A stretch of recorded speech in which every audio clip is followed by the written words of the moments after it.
Something is happening in Canada that hasn't happened since Confederation. For the first time in over 150 years, more people are leaving the country than the population can replace, and the ones walking out the door aren't refugees or temporary workers. They're Canada's own doctors, engineers, professionals, and families. People who chose Canada on purpose, who built lives there, now packing up and refusing to come back. In just the first 3 months of 2026, over 30,000 Canadians emigrated, the highest first quarter figure Statistics Canada has ever recorded, the fastest pace in 74 years. Canada's population actually shrank, and economists are sounding the alarm, because when the people who generate a country's wealth decide to generate it somewhere else, that's not a blip, that's a warning. So what is driving so many Canadians to give up on the so-called Canadian dream? In the next few minutes, I'll break down the real reasons, the housing math that stopped making sense, the tax bite that's pushing high earners out, the healthcare paradox nobody talks about, and exactly where they're all going instead. Stick around to the end, because the number one reason is the one that turned a quiet trickle into a full-blown exodus. Let's get into it. Before the why, you need to feel the how much, because the numbers are genuinely staggering. This isn't the old story of a few retirees becoming snowbirds. Statistics Canada confirmed that 2025 brought Canada's first annual population drop since Confederation, and the decline kept going into 2026, multiple consecutive quarters of the country getting smaller. Over 150,000 Canadian citizens and permanent residents left in roughly 5 quarters, the highest emigration rate since the 1950s. And here's the detail that should really land. One analysis found that for every skilled professional entering Canada, around 1.4 are departing. Think about that. The math has flipped. Toronto's school board is projecting thousands fewer students next year simply because so many families have left. One 2026 risk report estimated the combined hit from reduced immigration and rising emigration could knock over $16 billion off Canada's economic output in a single year. This is not people chasing a fantasy.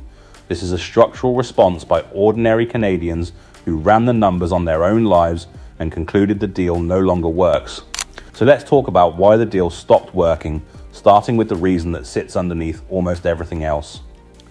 Reason number 4, and the foundation of this entire trend, is housing. Because in Canada's biggest cities, the basic math of building a life simply stopped adding up. Here's the problem in one sentence in places like Toronto and Vancouver. Home prices completely decoupled from local wages. A standard detached home in a major Canadian suburb can run well north of $1 million, while salaries didn't come close to keeping pace. For a huge share of young Canadians, home ownership went from a few years away to permanently out of reach. And it wasn't just buyers. Renters got squeezed too. An Angus Reid survey found nearly 2 in 5 renters were seriously considering leaving their province just because of housing costs. And this is the part that turns frustration into a plane ticket. Canadians started comparing. They looked at US markets, at Portugal, at Mexico, and discovered that in many places, high quality homes cost a fraction of what they'd pay back home. When your dollar buys you a house abroad and a bidding war at home, the decision starts making itself. Housing is the crack in the foundation, but it's what's stacked on top of it that pushes people the rest of the way, and that's reason number 3. Reason number 3, taxes. And this one hits Canada's highest earners and professionals the hardest, which is exactly why it's so economically dangerous. For top earners in some provinces, the marginal tax rate climbs past 50%. Combine that with a cost of living that's already punishing, and you get a very specific, very painful realization: you can work incredibly hard, earn a great income, hand over more than half of your next dollar to taxes, and still not be able to afford a house in the city where you work. For a doctor, an engineer, a tech professional, that combination is corrosive. They're being asked to pay elite level taxes for a middle class quality of life. So they look south or overseas and find places offering higher take home pay, lower rates, or genuinely favorable treatment for foreign income. Countries like the UAE with zero income tax, or Panama and Uruguay that don't tax foreign sourced income at all. For a mobile, skilled Canadian, that's not a loophole, it's a lifeline. Now, before reason number 2, which is the one people are almost embarrassed to admit, a quick pause. If this is giving you the real honest picture instead of a political shouting match, do me a favor and hit subscribe. This channel is built for people seriously thinking about their life, their money, and whether the grass really is greener somewhere else, with the actual data, not the hype. It's free, and it keeps these breakdowns coming. And stick around, because reason number 1 is the one that quietly convinced hundreds of thousands of Canadians that leaving wasn't a fantasy, it was a plan. Reason number 2 is actually 2 forces that hit at the same time, and together they chip away at the emotional case for staying. First, the healthcare paradox. Now let's be fair and accurate. Canada's healthcare system is genuinely world-class on paper, it ranks among the best on earth, and Canadians rightly take pride in universal coverage, but the lived reality for many has become defined by one word: wait times. Universal coverage doesn't feel so universal when you're waiting months for a specialist or a procedure. And here's the quiet irony driving some of this migration.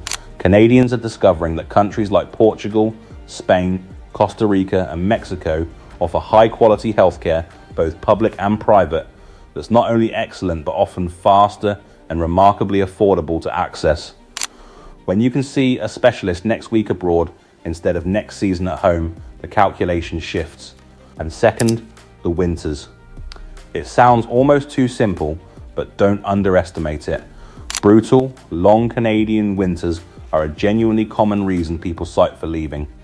After decades of it, the appeal of year-round sun in Mexico, Portugal, or Costa Rica isn't a luxury, it's a lifestyle upgrade people are actively choosing. The snowbird tradition of wintering abroad is quietly evolving into permanent relocation. Put it together, pay more than half your income in taxes, can't buy a home, wait months for care, and shovel snow for 5 months a year, versus sunshine, a home you can afford, and a specialist who sees you next week. You can see how the emotional ledger tips. Which brings us finally to reason number 1. Reason number 1, the reason that turned a frustrated trickle into a historic exodus, isn't a complaint at all. It's an opportunity. It's remote work and global mobility. Here's why this is the master key. For most of history, all those other frustrations, housing, taxes, winters, wait times, were things Canadians just endured because your job was in Canada. Leaving meant giving up your income. That anchor kept people in place no matter how bad the math got. Remote work cut that anchor. Suddenly, a Canadian could keep earning in Canadian or US dollars, strong currencies, while living somewhere the cost of living is a fraction of Toronto's. That's the dream scenario. First world income, affordable country expenses. And the world noticed Canada's talented, mobile workforce and rolled out the red carpet, Portugal's D7 and digital nomad visas, Mexico's easy 180-day access, and established Canadian communities in places like Lake Chapala and Puerto Vallarta, Costa Rica's Pensionado program, residency routes across Europe and beyond. So the profile of who's leaving changed completely. It's no longer just retirees. It's young professionals, entrepreneurs, remote workers and families, exactly the people a country most needs to keep. They're not fleeing in despair. They're leaving with a laptop, a plan, and a clear-eyed spreadsheet showing a dramatically better life on the other side. That combination, real problems at home, plus real freedom to leave, plus countries actively competing for them, is what made 2026 the tipping point.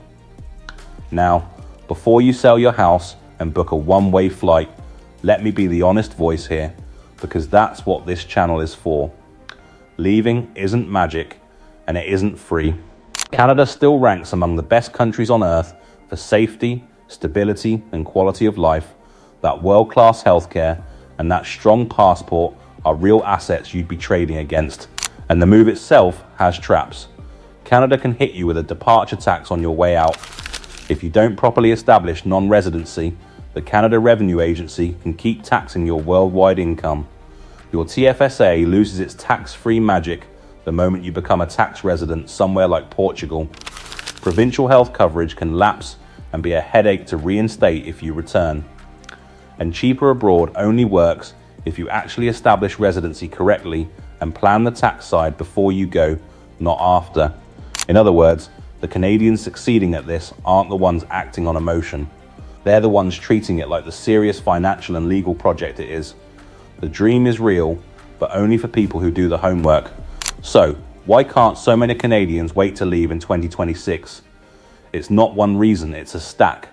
Housing math that broke, a tax bite over 50% for top earners, a healthcare system that's excellent on paper but slow in practice, long, hard winters, and underneath it all, the one thing that made escape possible for the first time, remote work and a world of countries competing to welcome them. Whether this is a temporary wave or a permanent shift, one thing is clear, for a record number of Canadians, the question stopped being should I stay and became why am I still here? Now, if watching this lit a spark and you're one of the people quietly running the numbers on your own life, understand this, the fastest way to turn that dream into an expensive disaster is getting the visa and tax details wrong. So I made a full breakdown of the biggest mistakes people make when moving abroad and how to avoid them before they cost you everything.